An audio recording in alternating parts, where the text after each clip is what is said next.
Classification of map projection का meaning तो पता चल गया क्या है। अब क्लासिफिकेशन ऑफ मैप प्रोजेक्शन मतलब इसको वर्गीकरण, प्रोजेक्शन का वर्गीकरण, क्लासिफिकेशन ऑफ मैप प्रोजेक्शन। ठीक है, लिखो क्लासिफिकेशन ऑफ मैप प्रोजेक्शन।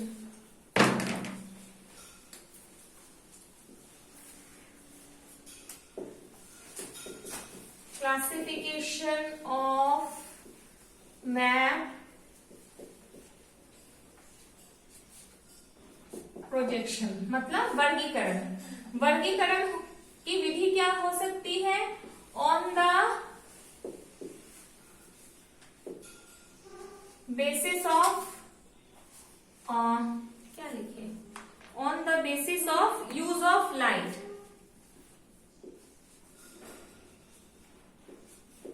प्रकाश के उपयोग के आधार पर। ठीक है, इसको हम लोग दो भाग में बांटते हैं, perspective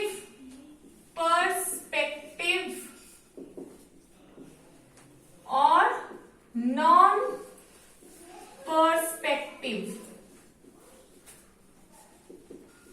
perspective and non perspective, PERSPECTIVE,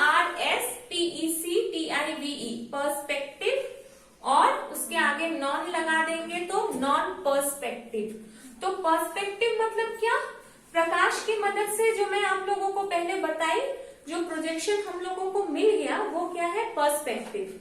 ठीक है, और अपनी सुविधा अनुसार, अपनी जरूरत के लिए जब उस प्रोजेक्शन में हम लोग चेंजेस लाते हैं, बदलाव लाते हैं, ठीक है, तो वो तो फिर पूरी तरह से लाइट के अनुसार नहीं हुआ। ठीक है, तो चेंजेस लाने के बाद जो प्रोजेक्शन सामने आता है वो क्या हुआ? Non perspective. पर्सपेक्टिव होता है मतलब होता है हमारे दृष्टिकोण से, तो हम अपने दृष्टिकोण से उसमें अगर बदलाव ला रहे हैं तो वो क्या बन जाएगा? Non perspective. क्लियर? अच्छा, according to method of construction, second हो गया according to, on the basis of method of construction, on the basis of method of construction. On the method basis of method of construction पहला हम लोग क्या पढ़े? Conical, दूसरा cylindrical और तीसरा एजीमुथल, AZIMUTHAL।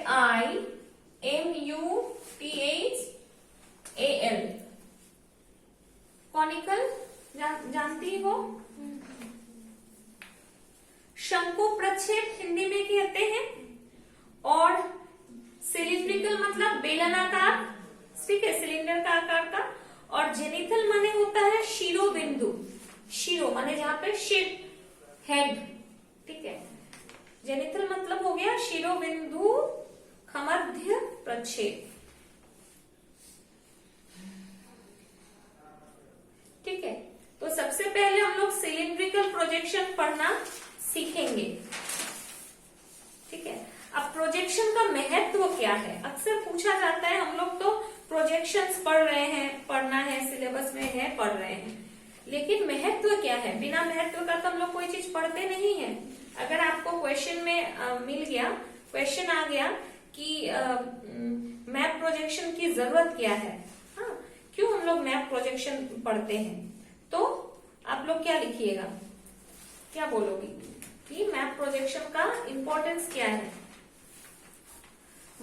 इसका इंपॉर्टेंस ये है कि हम लोग कोई ग्लोब पर काम नहीं कर सकते हैं, या हर जगह हमारे लिए ग्लोब को ले जाना संभव नहीं है। ठीक है, ग्लोब में हम हर डिटेल्स को भी नहीं दिखा सकते हैं, इसलिए हमारे काम के लिए या ले जाने की सुविधा के लिए हमको क्या करना पड़ेगा? उस चीज को, ग्लोब को हमें फ्लैट सरफेस पे दिखाना ही पड़ेगा, और जब तक हम लोग प्रोजेक्शन नहीं करेंगे हम ग्लोब को फ्लैट सरफेस पे नहीं दिखा सकते हैं। यही है प्रोजेक्शन का इंपॉर्टेंस।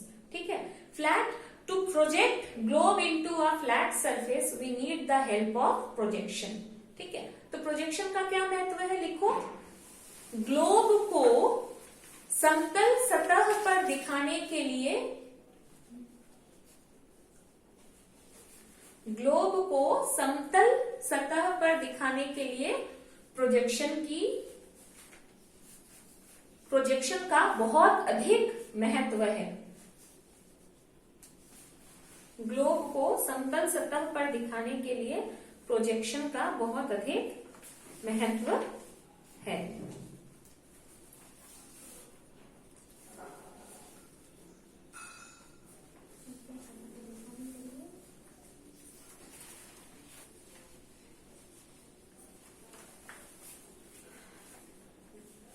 अच्छा, मैं पहले बताई ग्रेटिकल्स, मैं बात कर रही थी ना ग्रेटिकल्स की। तो व्हाट आर ग्रेटिकल्स? ग्रेटिकल्स का मीनिंग क्या है? What are graticules? GRATICULES।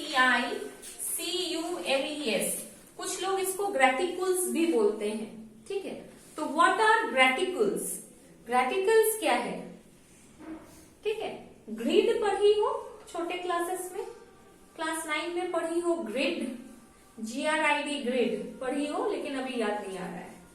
तो ग्रेटिकल्स क्या होता है? ये जो मैं बनाई हूं, क्या है? ये जाल है। किसका जाल है?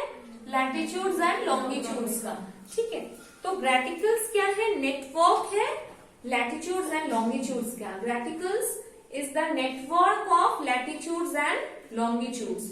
तो what are graticules? Graticules is the network of latitudes and longitudes. लिख लो, graticules is the network of latitudes and longitudes. ठीक है, graticules is the network of latitudes and longitudes.